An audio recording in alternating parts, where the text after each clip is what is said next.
All that is in the middle of a big world turmoil and the 75th anniversary of the human rights. 25 years of the United Nations Declaration on Human Rights Defenders and the Rome Statute, and the 30th anniversary of the Vienna Declaration. And in order to celebrate that, the other day I bought a book which is a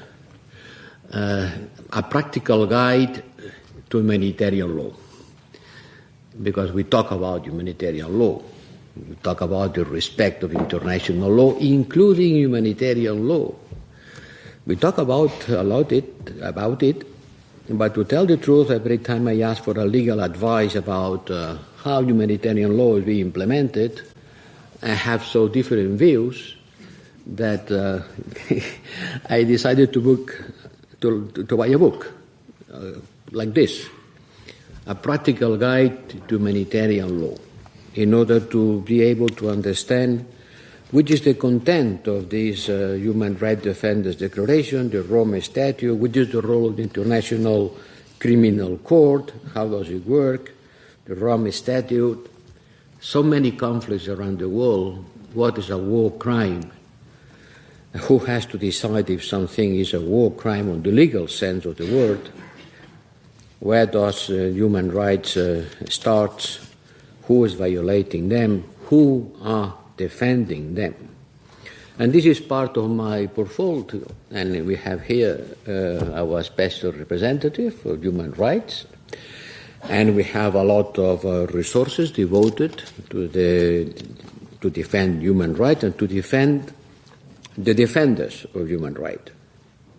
So the difficulties of the time in which we are living could only encourage us to continue defending human rights globally, because what we are seeing is the return of brutal power politics.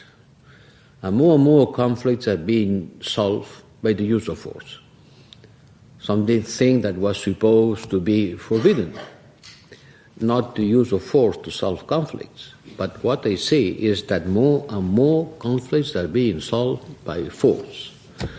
Look, for example, how has happened in Azerbaijan, Armenia.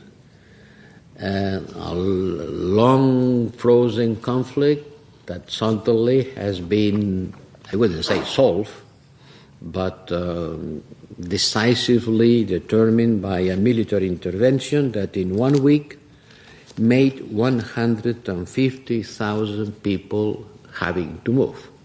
In 1 week.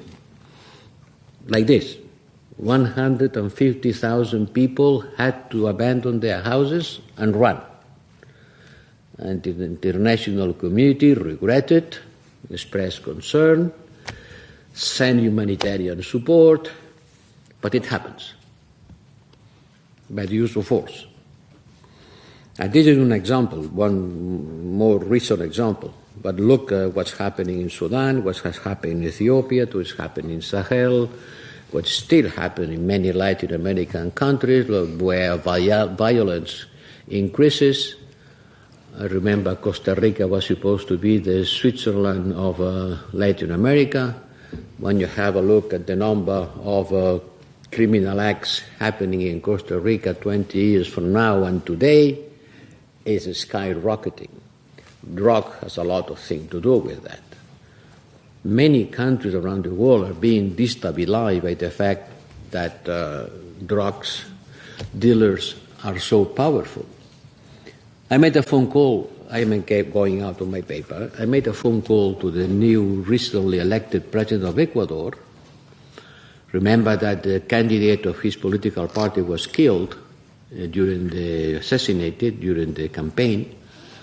And he told me, you know how many tons of drugs is being exported from Ecuador? It's an estimation, certainly, because there is no records, obviously. 2,000 tons. You know how much does it cost a ton of drug in Europe? Between 50 and 100. 50 millions, 100 millions. Multiply. it makes the amount of cash generated by the drug traffics is 2 times the GNP of the country. Someone has in cash twice the GNP of the country. How do you fight against it? How do you ensure the rule of law? How do you ensure that this money is not being used to corrupt anyone, from the most humble policeman or policewoman to the highest rank of the political structure? Yes, the drugs are something that are rooting the political structure of many countries around the world, in particular in concrete this part of the world, in South America, but also in Africa. So yes, we see a regression in human rights,